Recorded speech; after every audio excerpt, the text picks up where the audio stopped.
وبركاته. إن الحمد لله نحمده ونستعينه ونستغفره ونعوذ بالله من شرور أنفسنا ومن سيئات أعمالنا. من يهد الله فلا مضل له ومن يضلل فلا هادي له. أشهد أن لا إله إلا الله وحده لا شريك له وأشهد أن محمدا عبده ورسوله صلى الله عليه وعلى آله ومن صار على نهجه وتمسك بسنته إلى يوم الدين وسلم تسليما كثيرا. يا أيها الذين آمنوا اتقوا الله حق تقاته ولا تموتن إلا وأنتم مسلمون. يا أيها الناس اتقوا ربكم الذي خلقكم من نفس واحدة وخلق منها زوجها وبث منهما رجالا كثيرا ونساء واتقوا الله الذي تساءلون به والأرحام إن الله كان عليكم رقيبا.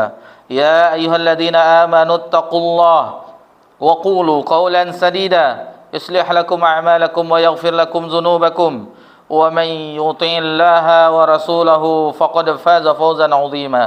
أما بعد فإن أصدق الحديث كتاب الله وخير الهدي هدي محمد صلى الله عليه وسلم وشر الأمور محدثاتها وكل محدثة بدعة وكل بدعة ضلالة وكل ضلالة في النار. Puji syukur hanya milik Allah Subhanahu wa taala. Allah Subhanahu wa taala senantiasa mencurahkan nikmat kepada seluruh makhluknya, dan alhamdulillah nikmat keimanan di antara nikmat Allah Subhanahu wa taala yang sangat besar, nikmat keimanan, nikmat Islam, nikmat afiah, nikmat di atas sunnah, nikmat ketika seseorang di waktu luangnya bisa menggunakannya dalam rangka ketaatan kepada Allah Subhanahu wa taala. Nikmat ketika kuatnya jiwa menolak ingin hawa nafsu, dan banyak sekali nikmat-nikmat yang apabila kita menghitungnya maka kita tidak sanggup untuk menghitungnya. Allah Subhanahu wa taala berfirman, wa in ta'uddu ni'matallah la tuhsuha.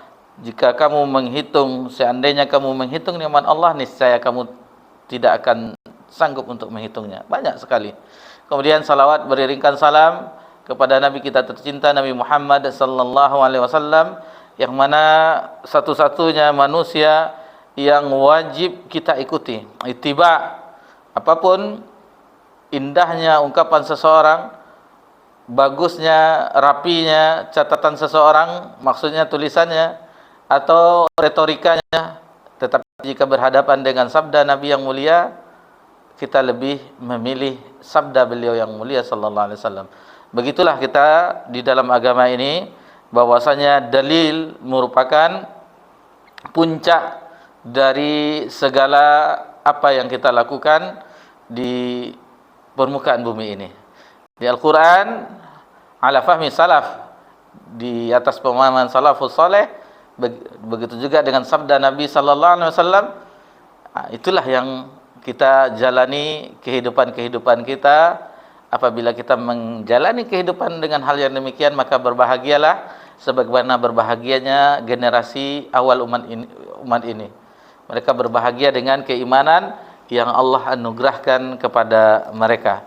Tentunya perjuangan ini bukan semudah membalikkan telapak tangan, terutama untuk diri kita.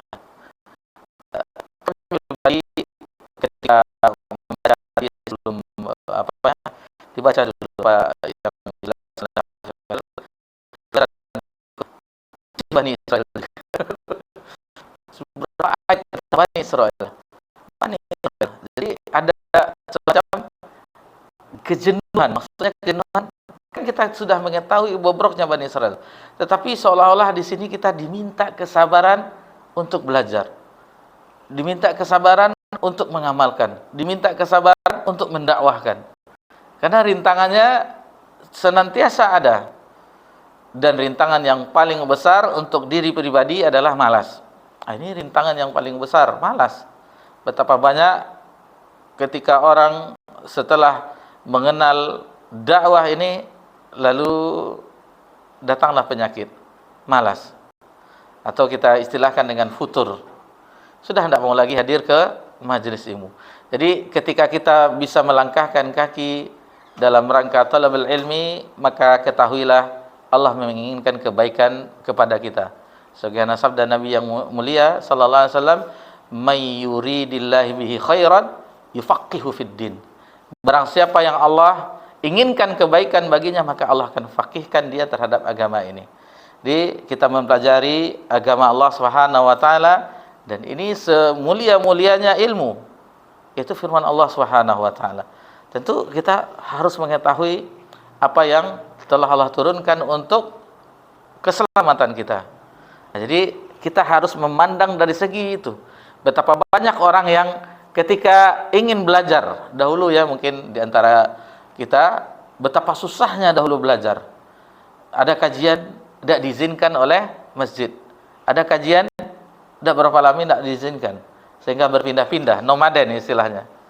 Dan alhamdulillah sekarang di kota kita, di daerah kita, alhamdulillah Pekanbaru itu sudah banyak tempat kajian. Nah, ini di antara bentuk syukur kita, yaitu dengan talabul ilm.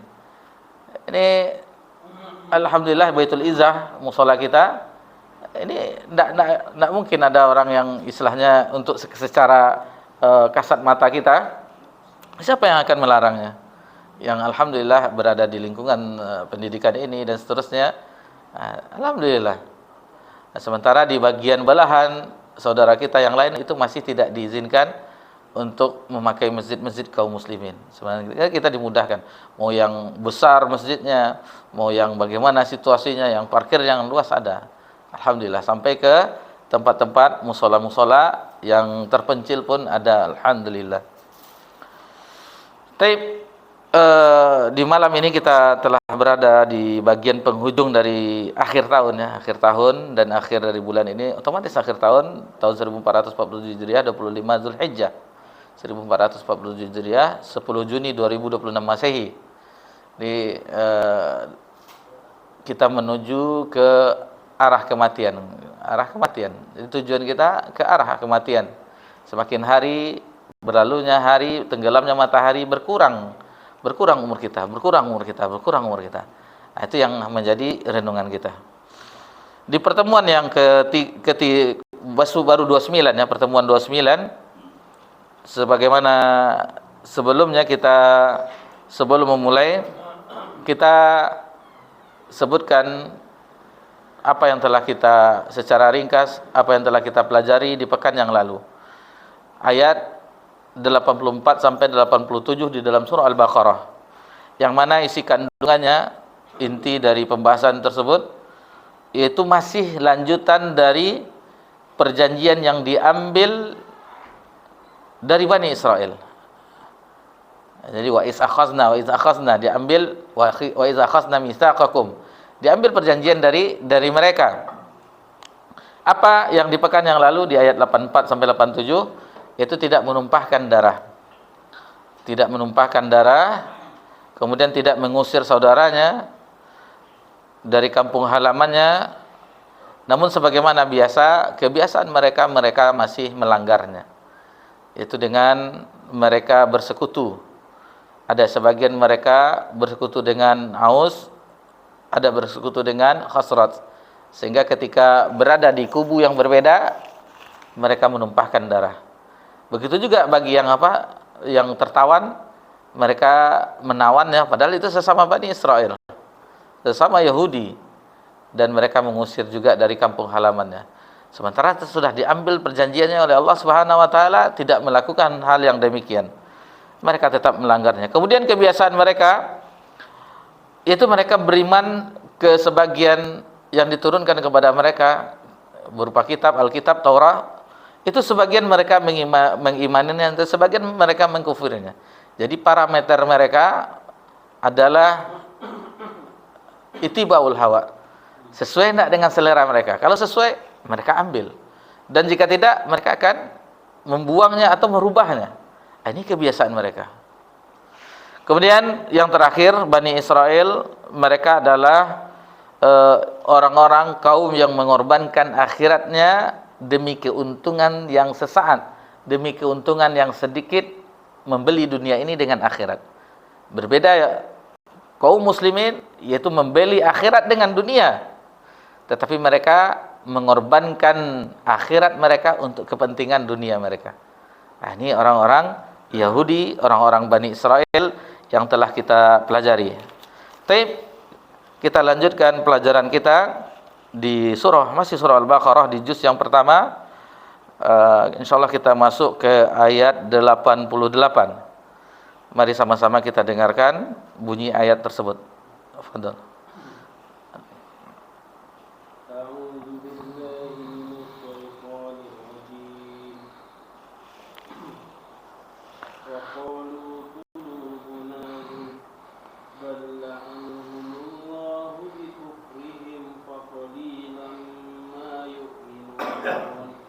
Mereka berkata, hati kami tertutup. Tidak, Allah telah melaknat mereka itu karena keingkaran mereka, tetapi sedikit sekali mereka yang beriman. Di ayat ini, sebagaimana dijelaskan oleh Hafiz Ibnu Katsir yang kita dengarkan bersama-sama tadi, A'udzubillahi minasyaitonirrajim wa qalu qulubuna ghulf. Jadi mereka berkata, dan mereka sendiri yang mengatakan bahwasanya hati kami tertutup, kata mereka. Lalu disebutkan dari Ibnu Abbas, sebagaimana ini dinukilkan dengan rantainya, ada di situ yang berkesan kita, Muhammad bin Ishaq bin ini baru ke kalau dilihat dari sanadnya, itu Muhammad bin Ishaq adalah sosok dari generasi tabi'in yang pertama kali mengumpulkan atau menulis biografi Nabi sallallahu alaihi wasallam. Beliau yang pertama. Dan dari beliaulah akhirnya diikuti oleh muridnya yang kita kenal dengan Sirah Ibnu Hisham. Nah, itu terkenal itu. Sirah Ibnu Hisham, Sirah Nabawiyah Ibnu Hisham itu terkenal. Nah, yang beliau itu mengambil langkah-langkah dari gurunya Ibnu Ishaq ini, Muhammad bin Ishaq. Taib. Jadi arti dari waqalu qulubuna ghulfun maksudnya adalah berada di tempat yang tertutup. Adapun Ali bin Abi Thalha juga masih dari Ibnu Abbas, maksud dari ayat tersebut adalah hati mereka itu tidak dapat memahami. Jadi karena tidak bisa memahami ayat yang diturunkan kepada mereka, kitab yang diturunkan kepada mereka, Taurat, seolah-olah mereka tidak bisa memahami, tertutupnya hati mereka. Bal la'anahumullahu bikufrihim. Namun sebenarnya Allah melaknat mereka karena kekafiran mereka. Ini karena laknat dijauhkan dari rahmat. Orang yang dilaknat oleh Allah artinya Allah Subhanahu wa taala yang mengusir dan menjauhkan mereka dari segala macam kebaikan. Faqalilan ma yu'minun. Maka sedikit sekali di antara mereka yang beriman.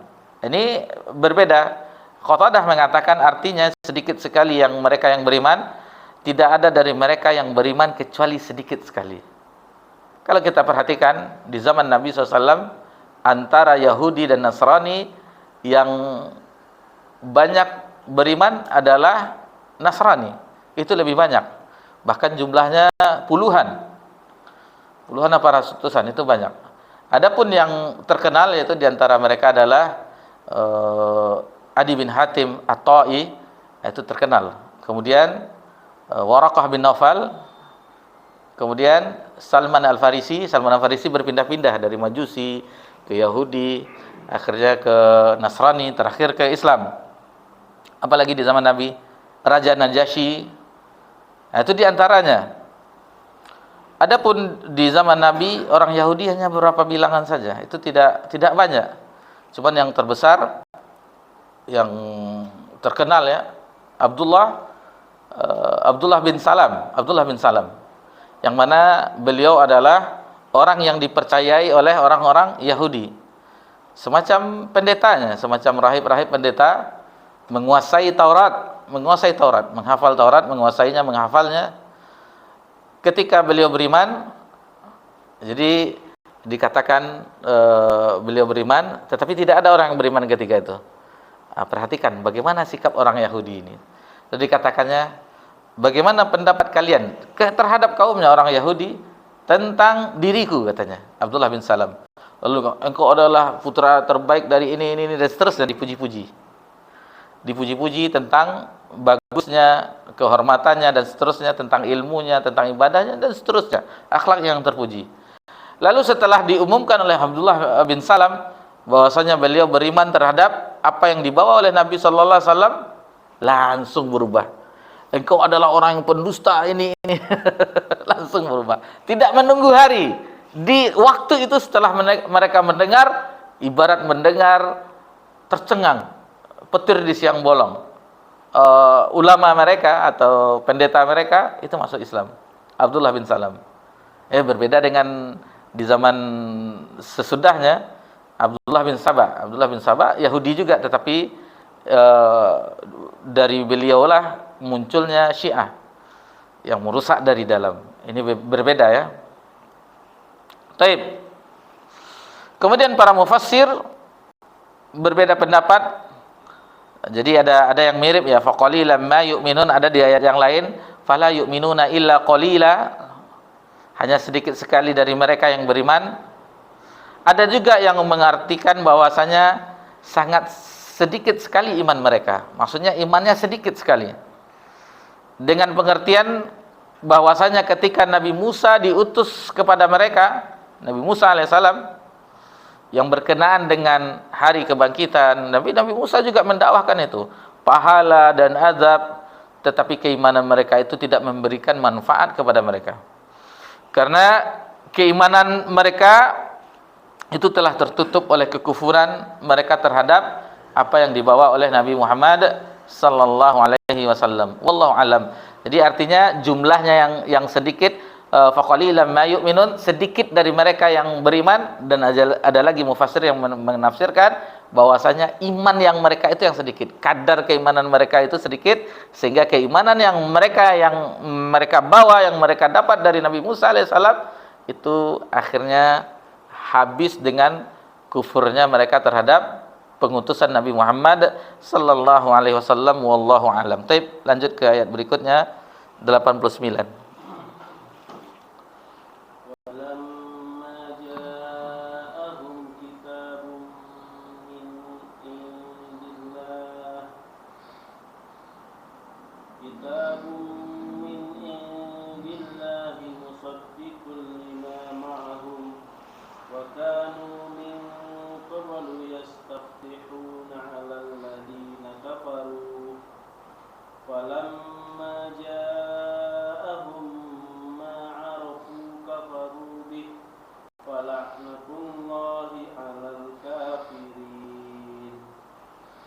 Setelah sampai kepada mereka kitab Al-Quran dari Allah yang membenarkan apa yang ada pada mereka, sedangkan sebelumnya mereka memohon kemenangan atas orang-orang kafir. Ternyata setelah sampai kepada mereka apa yang telah mereka ketahui itu, mereka mengingkarinya. Maka laknat Allah terhadap orang-orang yang ingkar. Baik. Di ayat 89 ini dijelaskan oleh Hafiz Ibnu Katsir rahimahullah taala bahwasanya Allah Subhanahu wa taala berfirman, walamma ja'ahum, dan setelah datang kepada mereka, maksudnya kepada orang Yahudi tersebut, kitabum min indillah, kitab dari sisi Allah, yaitu Al-Qur'an yang dibawa oleh Nabi Muhammad sallallahu alaihi wasallam, musaddiqul lima ma'ahum, yang membenarkan apa yang ada pada mereka. Apa yang ada mereka? Itu Taurat. Itu dibenarkan oleh Al-Qur'an. Wa kanu min qablu yastaftihuna 'alal ladzina kafaru. Padahal sebelumnya mereka itu biasa memohon dengan berdoa kepada Allah dengan kedatangan Nabi untuk mendapatkan kemenangan atas orang-orang kafir. Jadi maksudnya artinya sebelum Rasulullah SAW diutus dengan membawa Al-Quranul Karim, kitab ini, mereka senantiasa mengharap kedatangan Nabi akhir zaman. Itu sudah mereka ketahui di kitab mereka. Baik itu di Taurat dan Injil telah dikabarkan bahwasanya akan datang Nabi akhir zaman. Dan mereka itu mengetahui dan berharap, berdoa agar diutus Nabi yang disebutkan tersebut untuk melawan orang-orang musyrik. Namun ketika orang-orang musyrik menyerang mereka, jadi ketika orang musyrik menyerang, apa yang mereka?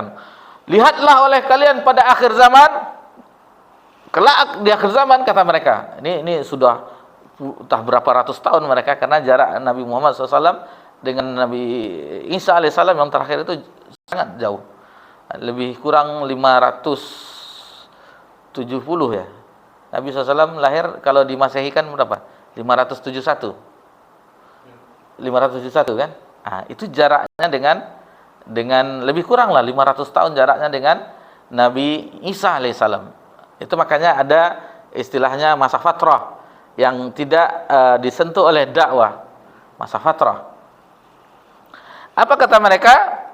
Jadi kelak pada akhir zaman akan diutus seorang nabi, kata mereka.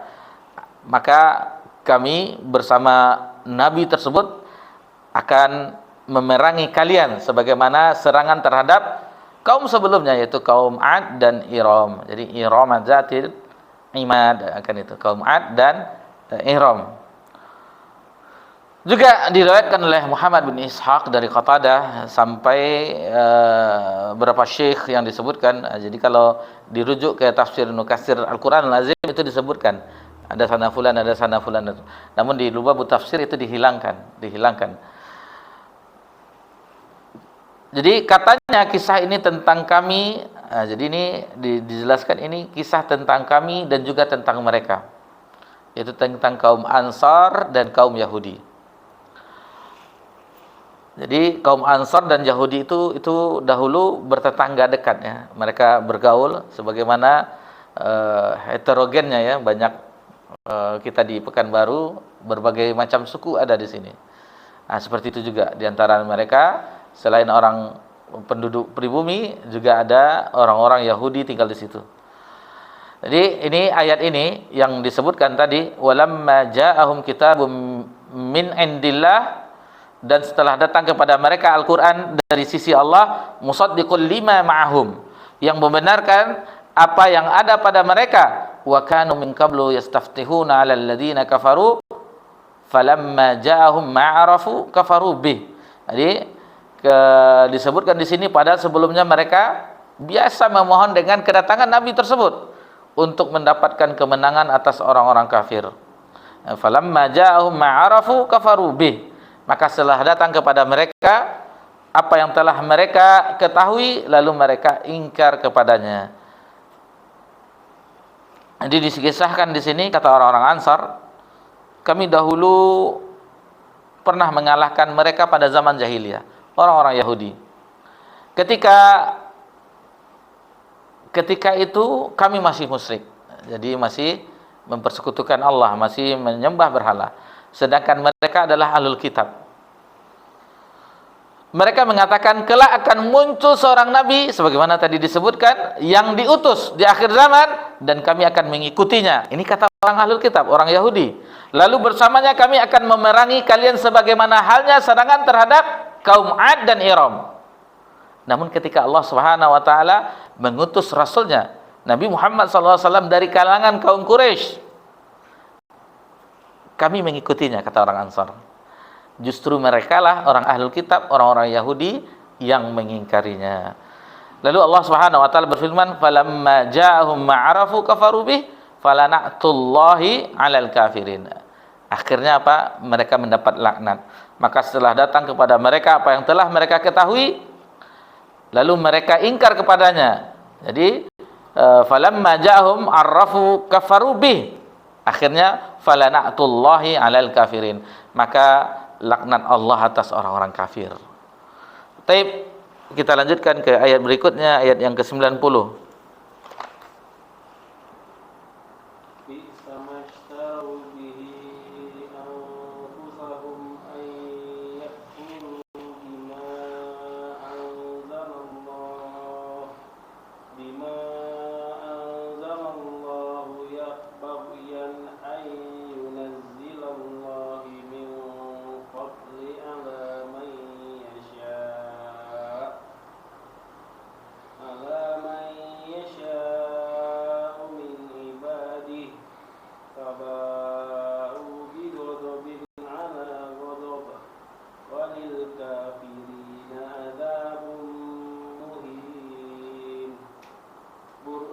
Perbuatan mereka menjual dirinya dengan mengingkari apa yang diturunkan Allah karena dengki bahwa Allah menurunkan karunia-Nya kepada siapa yang Dia kehendaki di antara hamba-hambanya.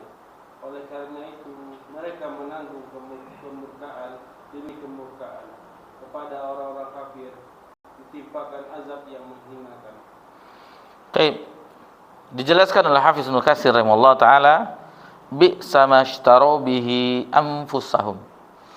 Alangkah buruknya hasil perbuatan mereka yang menjual dirinya sendiri.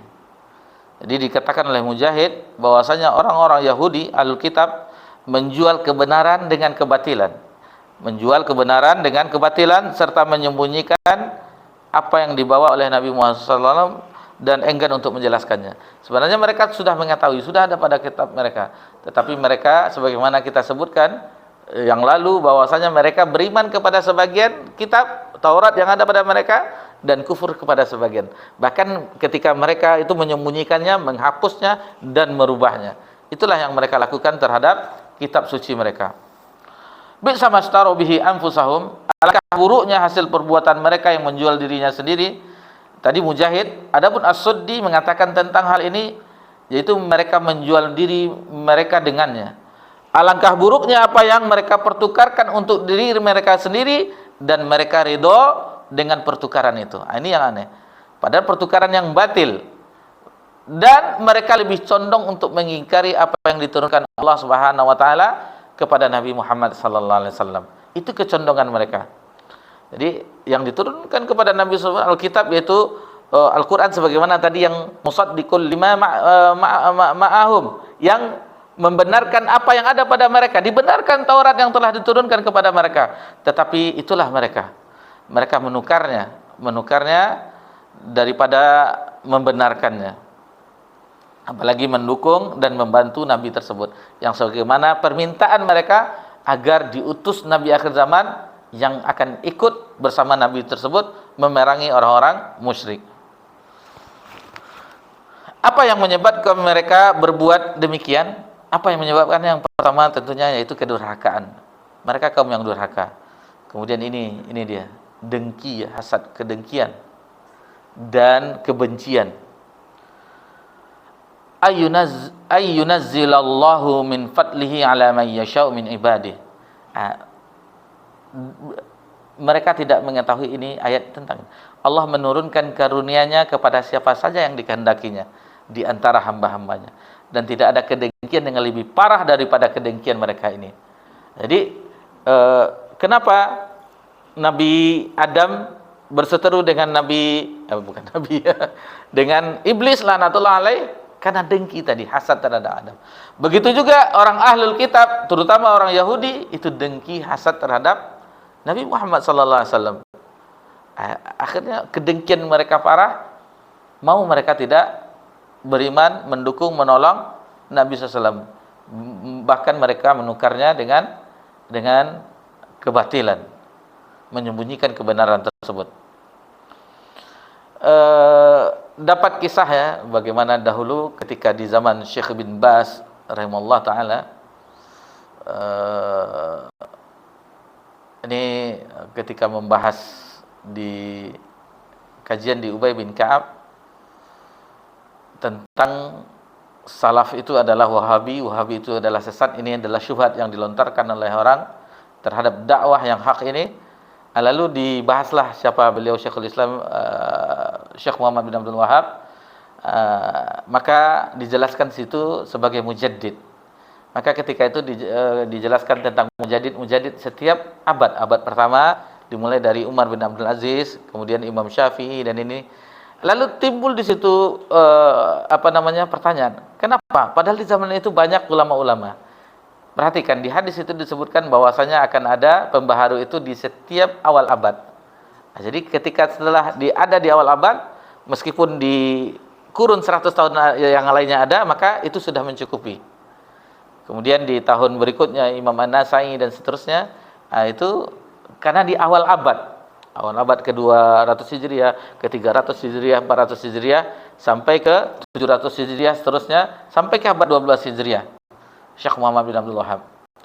Dan setelah mereka meninggal, yaitu yang dijelaskan oleh ulama setelah itu, di awal abad 14 Hijriah kita yang mendudukkan mujaddid, tidak. Tapi disebutkan bahwasanya Syekh Abdullah bin Baz adalah mujaddid di abad 16 Hijriah.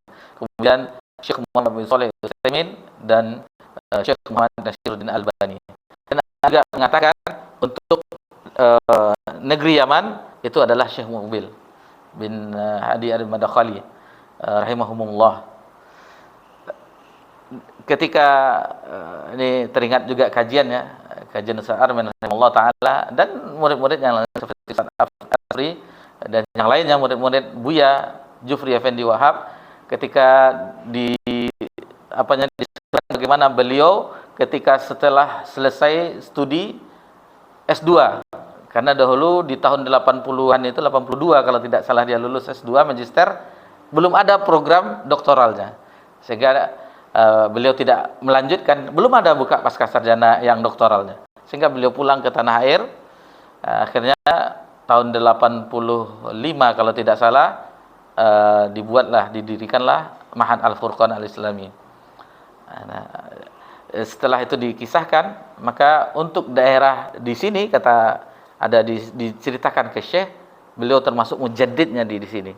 Jadi kalau untuk di Riau, ini dari murid-murid beliau juga ya, karena sebelumnya belum ada yang membawa dakwah itu di sini sebelumnya, di tahun itu, di tahun tahun berapa itu, 1400 Hijriahan ya, 1400 Hijriahan.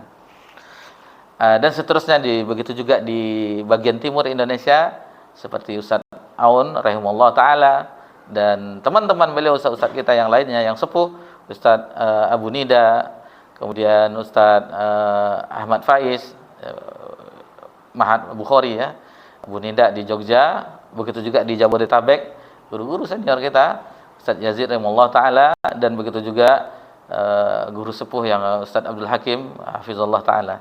Nah, itu yang dijelaskan ketika itu. Nah, jadi ini menurut ada yang mujaddid secara umum mendunia, ada mujaddid di daerah-daerah masing-masing. Yang sebelumnya belum ada yang mendakwahkan kembali kepada pembaharuan, bukan agama yang baru tetapi dikembalikan sebagaimana di zaman Nabi Muhammad sallallahu alaihi wasallam. Lihatlah dengan hadis yang diteliti oleh Syekh Albani, seolah-olah kita berada kembali lagi ke awalnya, dipisahkan mana yang sahih, mana yang hasan, yang mana yang dhaif. Begitu juga masalah fikih, bagaimana keluasan fikihnya Syekh Utsaimin rahimahullah taala, dan itu mudah beliau menjelaskan. Di antara fikih beliau ada yang ingat? Lupa nama kitab fikih ya, ketika mensyarah Zadul Musta'niq itu. Syarah Mumti. Itu mudah. Syarah Mumti, ketika beliau mensyarah kitab tersebut, nampaklah fikih beliau mengembalikan, bukan tidak menerima fikih mazhab. Beliau menyebutkan ini menurut imam ini menurut, tetapi yang sahih adalah ini yang sesuai dengan sabda Nabi yang mulia. Maka kita tidak mengikuti mazhab. Mazhab adalah prasarana untuk mencapai tujuannya apa? Tujuannya dalil. Ini yang dikotak-kotakkan sekarang. Ini kita mazhab ini. Ini perpecahan. Kemudian Syekh bin Baz, bagaimana kalau beliau kan biasa ke masalah akidah, bagaimana tulisan beliau hanya kutip-kutip kecil yang tipis-tipis. Kata beliau ketika disebutkan kenapa Syekh kitab yang kau tulis hanya tipis-tipis, lalu beliau mengatakan adapun kitab yang besar-besar itu sudah banyak. Tentunya yang bisa membahas yang berjilid-jilid itu orang-orang yang terpelajar, maksudnya orang-orang penuntut ilmu, yang mahasiswa misalnya atau yang lainnya. Adapun untuk yang umumnya, ini mereka membutuhkan yang ini, yang ringan-ringan ini. Itulah yang disebut dengan mujaddid. Taib, sampai di mana tadi itu?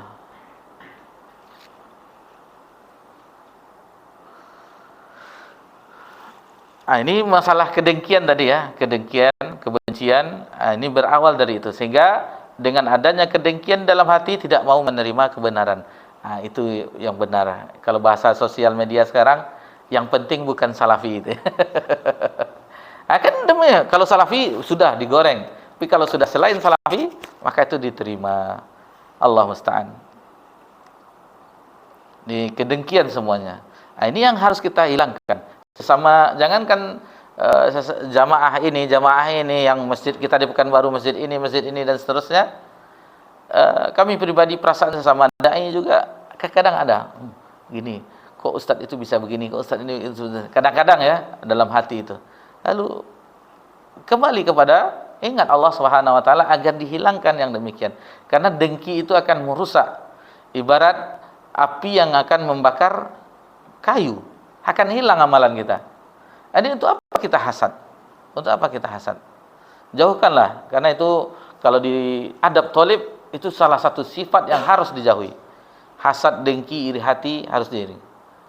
Oh, tadi baru ingat ya di zaman rektor. Kembali lagi ke kisah tadi. Ketika Syekh bin Baz jadi rektor di Universitas Islam Madinah, Jamiah Islamiyah Madinah, jadi beliau ada majelis di Masjid Nabawi. Beliau ditakdirkan buta ya di umur usia 18 tahun. Dan ketika jadi rektor beliau buta. Tetapi namanya murid itu mengadu, Syekh Albani juga ada majelisnya di Masjid Nabawi. Syekh Albani ramai kajiannya. Inilah itu. Jadi melaporkan apa yang terjadi itu. Inilah ini. Kembali ke ini, kalau di sini disebutkan ayyunazallahu min fadlihi ala man yasha'u min ibadihi. Allah menurunkan karunia kepada siapa saja yang dikehendakinya di antara. Tetapi ketika kisah itu Syekh bin Baz mengucapkan dzalika fadlullahi yu'tihi may yasha'. Itulah keutamaan yang Allah berikan kepada siapa yang diinginkan. Nah, jadi ketika ada di dalam hati kita kedengkian ya, maka itulah keutamaan yang Allah berikan kepadanya. Itulah keutamaan yang Allah berikan kepadanya. Nah, itu sebagaimana kita sebutkan dai juga terkadang kita mendakwahkan agama Allah ada juga hasad-hasadnya. Ada namanya di dalam jasad itu ada hasad. Akan tetapi orang yang kuat keimanannya itu tidak menampakkan dari perkataan dan perbuatannya. Adapun orang yang lemah imannya akan nampak dari perkataan dan perbuatannya. Bahkan diumbar-umbar di sosial media. Allah musta'an. Taib. Selanjutnya faba'u bighadabin ala ghadab. Karena itu mereka mendapatkan murka sesudah mendapati kemurkaan. Jadi bighadabin ala ghadab. Dah murka berlapis-lapis. Ghairil maghdub. Jadi cocoklah untuk mereka bukannya jalan orang yang dimurkai, yaitu Yahudi. Sebagaimana telah kita lewati pembahasan dalam surah Al-Fatihah. Jadi mengenai kemurkaan di atas kemurkaan. Jadi ghadab ala ghadabin. Ibnu Abbas mengatakan Allah murka kepada mereka lantaran mereka telah menyia-nyiakan Taurat. Itu kemurkaan. Disia-siakan Taurat yang telah diturunkan yang ada di tangan mereka. Mereka sia-siakan. Dan juga ghadab yang lainnya yaitu murka karena kekufuran mereka kepada Nabi Muhammad SAW yang diutus kepada mereka. Jadi itulah maksud dari bi ghadabin ala ghadabin, murka di atas kemurkaan. Ba'u di dalam ayat tersebut, ba'u berarti mereka harus berhak dan mesti mendapat kemurkaan di atas kemurkaan. Jadi memang faba'u bi ghadabin ala ghadab, pantaslah, berhaklah dan mesti mereka mendapat kemurkaan di atas kemurkaan tersebut. Sementara Abu Aliyah mengumpamakan Allah Azza wa Jalla murka kepada mereka disebabkan karena kekufuran mereka atas Injil dan Nabi Isa alaihissalam. Ini pendapat dari Abu Aliyah. Kemudian murka yang lainnya kata Abu Aliyah yaitu kekufuran mereka terhadap Nabi Muhammad SAW dan kitab yang diberikan kepada Nabi SAW itu Al-Quran. Adapun As-Suddi, kemurkaan pertama adalah kemurkaan Allah karena tindakan mereka melakukan kesyirikan, menyembah anak sapi, lembu. Sedangkan kemurkaan kedua adalah yaitu mereka kufur kepada Nabi Muhammad SAW. Lalu di akhir ayat ini disebutkan walil kafirina adzabum muhin. Dan bagi orang-orang kafir itu ada azab bagi mereka, adzabum muhin, azab yang hina. Karena kekufuran mereka itu, dari kekufuran mereka itu disebabkan oleh yang tadi kita sebutkan apa? Karena kedurhakaan, karena kedengkian, karena kebencian yang timbul akibat apa? Itu disebabkan oleh apa? Itu adalah kesombongan. Kesombongan.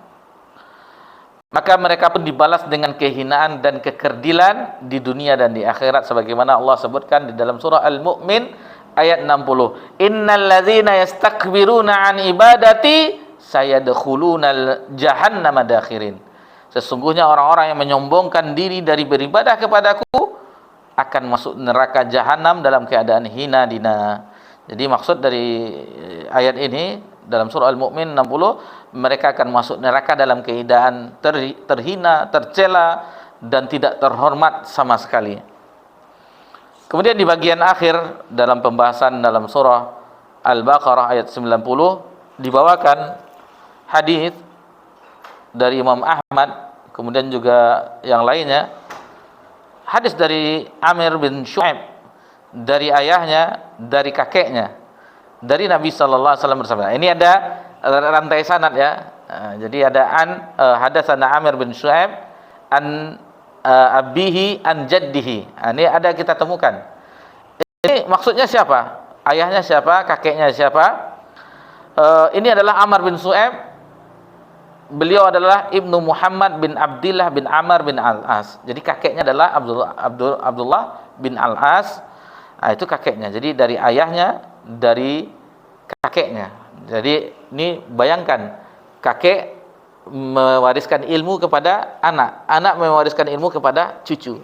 Masya Allah, luar biasa ya rantai sanadnya. Dan apabila kita melihat jalur sanad ini adalah jalur yang sahih, jalur yang sahih. Bahkan kalau tidak salah di antara Imam Sunan, entah Sunan Tirmizi atau apa, kalau ada jalur dari Amr bin Syu'aib, dari ayahnya, dari kakeknya, termasuk rantai emas. Rantai emas. Kalau Imam Bukhari, rantai emasnya kalau ada di situ dari Imam Malik, dari Nafi', dari Ibnu Umar, itu rantai emasnya. Sanad zahabnya ya, yang rantai emasnya. Apa bunyi hadisnya? Yuhsyarul mutakabbiruna yaumal qiyamah amtalad dzarrin suwarin nas fi suwarin nas. Pada hari kiamat kelak, orang-orang yang sombong akan digiring seperti semut kecil dalam bentuk manusia. Ya'luhum kullu syai'im minas sighar. Disebutkan yang diungguli sesuatu yang kecil. Hatta yadkhulu sijnan fi jahannam yuqalu lahu bulas.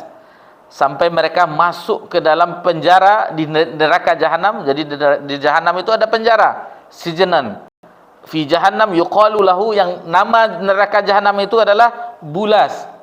Bulas, kalau kita lihat bulas ini bahasa Arab dari tulisannya, kalau Paulus bulas juga, Paulus juga Baulus, tapi tulisannya sama. Jadi nama penjara di neraka jahanam orang-orang yang sombong itu namanya bulas. Ta'aluhum narul anyar wa yusqauna min tinatil khabali usarati ahlin nar. Jadi apa yang akan mereka dapat nanti di penjara yang bernama bulas di neraka jahanam, itu mereka diliputi oleh api dari segala macam api. Kemudian apalagi mereka meminum dengan tinatul khabal. Tinatul khabal itu semacam minuman yang menjijikkan dari nanah, darah dan seterusnya, cairan tersebut untuk penghuni neraka. Tapi karena azan telah berkumandang, kita dengarkan kumandang Isya. Insyaallah akan kita lanjutkan sedikit lagi. Ada beberapa ayat lagi ya, insyaallah.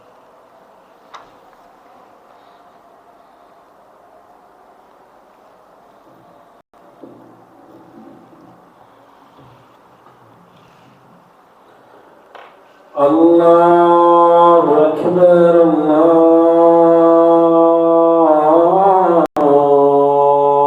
Akbar, Allahu Akbar. Allahu Akbar,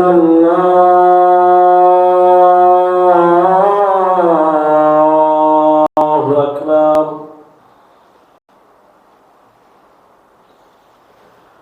Asyhadu an la ilaha illallah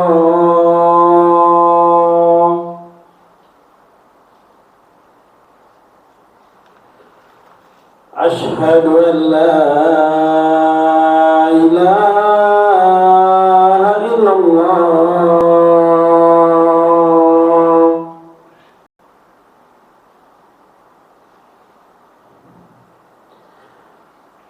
أشهد أن محمدا رسول الله.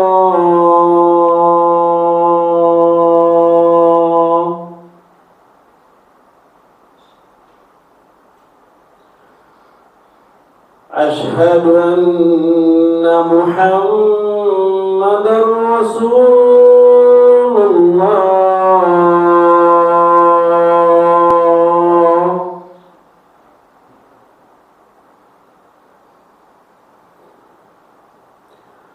حي على الصلاة.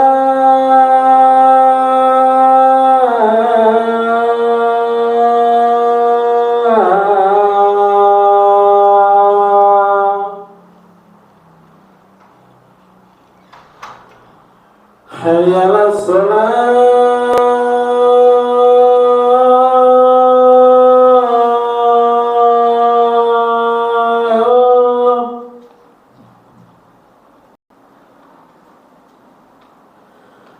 حي على الفلاح.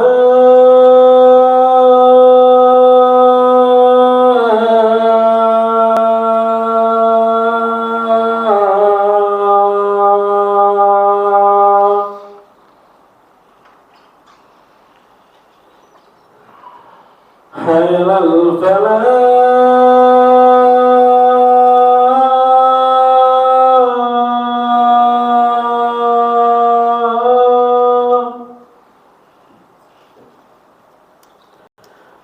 الله أكبر الله أكبر لا إله إلا الله.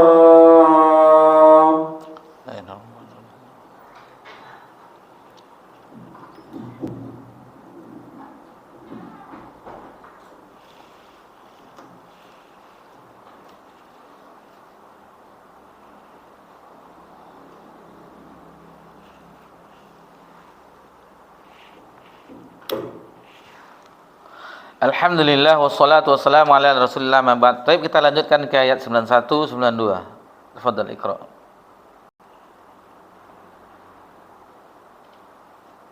وإذا قيل لهم آمنوا بما أنزل الله قالوا نؤمن بما أنزل علينا ويكفرون بما وراءه وهو الحق مصدقا لما معهم قل فلم تقتلون أنبياء الله من قبل إن كنتم مؤمنين. Apabila dikatakan kepada mereka, berimanlah pada apa yang diturunkan Allah, Al-Quran, mereka menjawab, kami beriman pada apa yang diturunkan kepada kami. Mereka ingkar pada apa yang setelahnya. Padahal Al-Quran itu adalah kebenaran yang membenarkan apa yang ada pada mereka. Katakanlah, Nabi Muhammad, mengapa kamu dahulu membunuh nabi-nabi Allah jika kamu orang-orang yang mukmin? Walaqad ja'akum Musa bil bayyinati thumma ittakhadhtumul ijla min ba'dihi wa antum zalimun. Sesungguh Musa benar-benar telah datang kepadamu dengan bukti-bukti kebenaran. Kemudian kamu mengambil patung anak sapi sebagai sembahan setelah pergiannya, dan kamu menjadi orang-orang zalim. Baik. Di ayat 91 92 Al-Hafiz Ibnu Katsir rahimahullah taala menjelaskan wa idza qila lahum, dan apabila dikatakan kepada mereka, yaitu kepada orang-orang Yahudi, dan sebangsanya dari ahlul kitab yang telah turun kitab kepada mereka, aminu bima anzalallah. Berimanlah kepada Al-Qur'an yang telah diturunkan oleh Allah kepada Nabi Muhammad sallallahu alaihi wasallam. Benarkanlah, ikutilah ia. Maka apa yang mereka katakan? Qalu nu'minu bima unzila alaina. Ini yang mereka jawab. Jadi mereka mengatakan qalu, mereka berkata kami hanya beriman kepada apa yang diturunkan kepada kami. Jadi artinya cukup bagi kami mengimani kitab Taurat dan Injil saja yang telah diturunkan kepada kami. Kami tidak akan pernah mengakui kecuali kepada kedua kitab ini saja. Ungkapan mereka ya.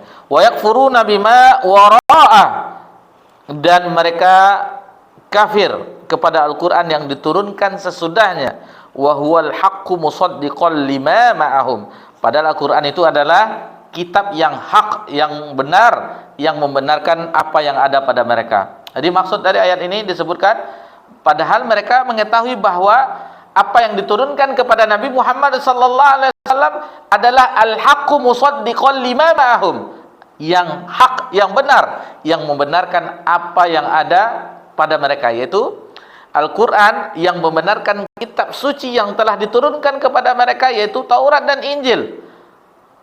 Dengan demikian hujah itu tegak di atas mereka, sebagaimana Allah Subhanahu wa taala berfirman dalam surah Al-Baqarah yang telah nanti insyaallah akan kita jumpai, allazina atainahumul kitab ya'rifunahu kama ya'rifuna abna'ahum.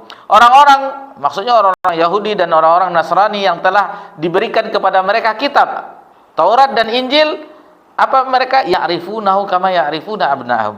Mereka mengenalnya, maksudnya Nabi Muhammad SAW, sebagaimana mereka mengenal anak-anak mereka. Itu tidak akan tertukar.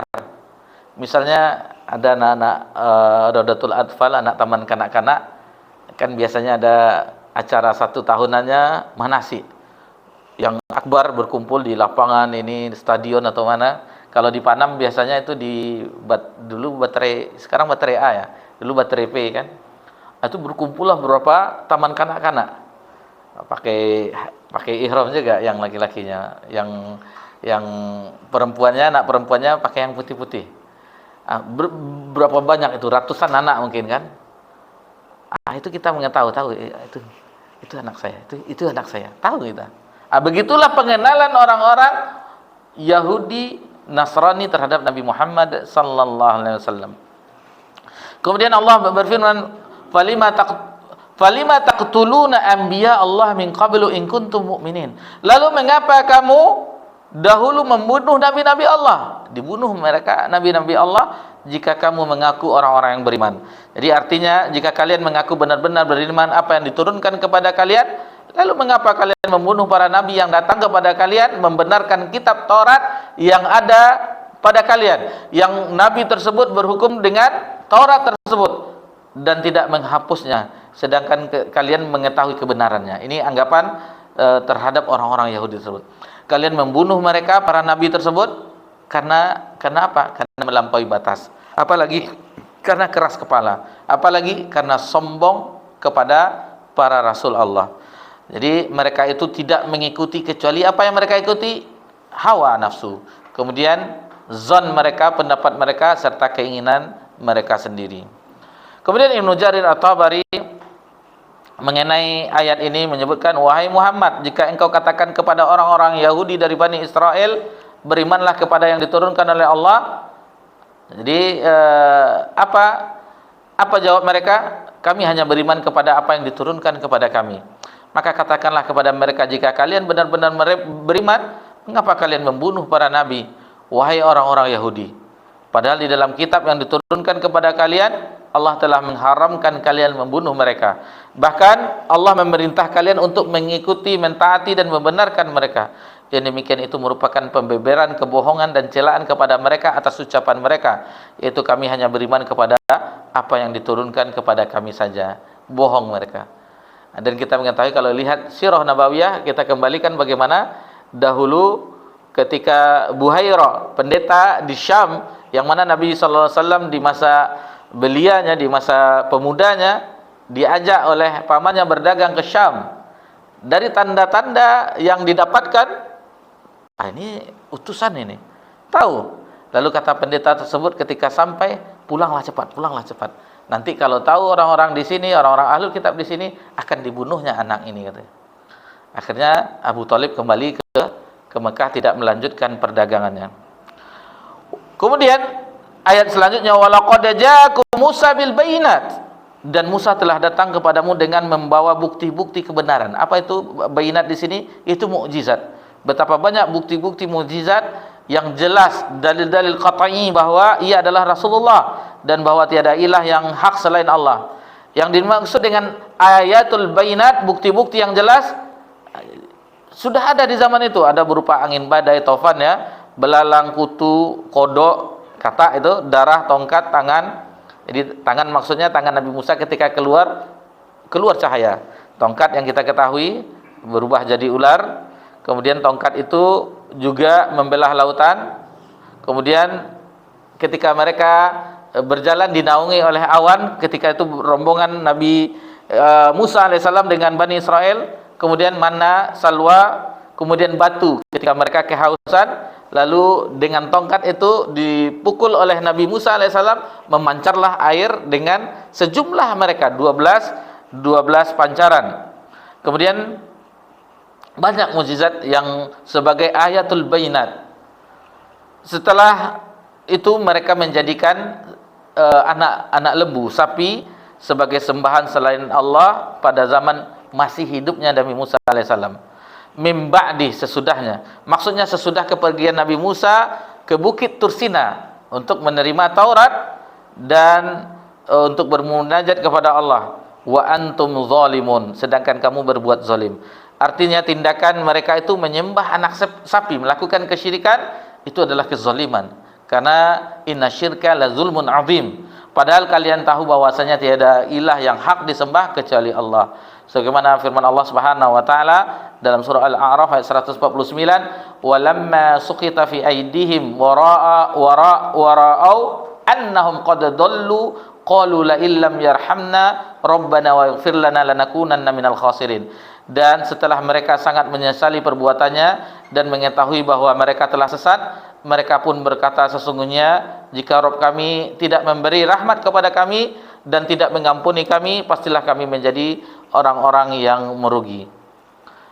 Adapun tadi mengenai topan, apalagi darah, kata, itu nanti bisa dilihat dalam surah Al-A'raf ayat 133. Fa arsalna alaihim tufana wal jarada wal qummala wa dafadi'a wad dam ayatin mufassilat fastakbiru wa kanu qauman mujrimin.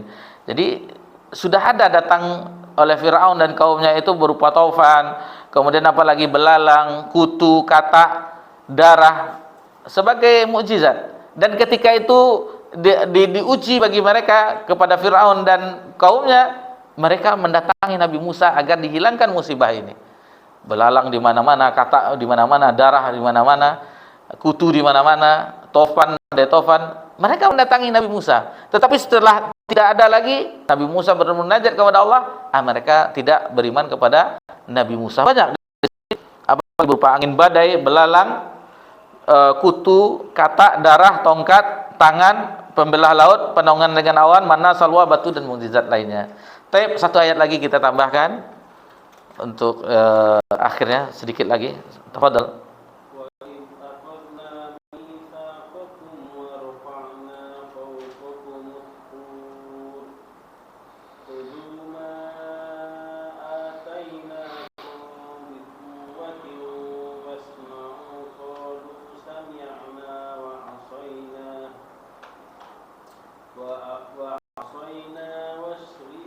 Wa usyribu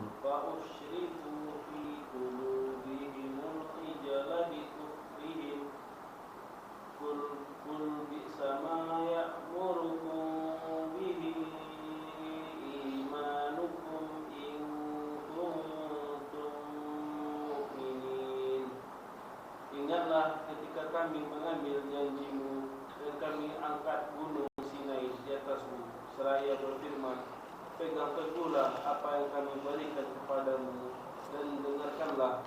Mereka menjawab, kami mendengarkannya, tetapi kami tidak menaatinya. Dirasapkanlah di dalam hati mereka itu kecintaan menyembah patung anak sapi karena kekufuran mereka. Katakanlah, sangat buruk apa yang diperintahkan oleh keimananmu kepadamu jika kamu orang-orang mukmin. Jadi di ayat ini sama ya, awalnya iz akhadna mitsaqakum wa rafa'na fawqakumut tur. Ini sama, telah kita ayat-ayat serupa awalnya itu di ayat yang ke-63 dalam surah Al-Baqarah yang telah kita pelajari, sama. Wa iz akhadna mitsaqakum wa rafa'na fawqakumut tur khudhu. Kalau di sini khudhu ma atainakum biquwwah wazkuru ma fi la'alakum tattaqun. Kalau di sini disebutkan khudhu ma atainakum biquwwah wasma'u. Maka dengarkanlah dan ingatlah ketika kami mengambil janji dengan kamu dan kami angkat bukit Tursina di atas kepalamu. Bukit diletakkan di atas kepala mereka untuk mengambil perjanjian. Mau nak beriman, kalau nak ditimpakan.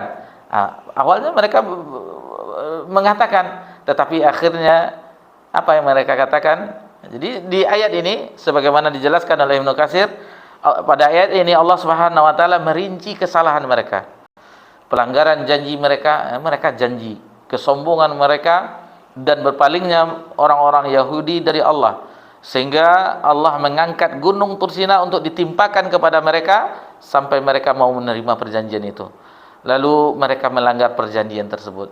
Itu makanya qalu sami'na wa asaina. Itu yang mereka katakan, itu mereka berkata kami mendengar tetapi kami tidak mentaati. Adapun orang beriman apa? Qalu sami'na wa ata'na. Adapun orang Yahudi sami'na wa asaina.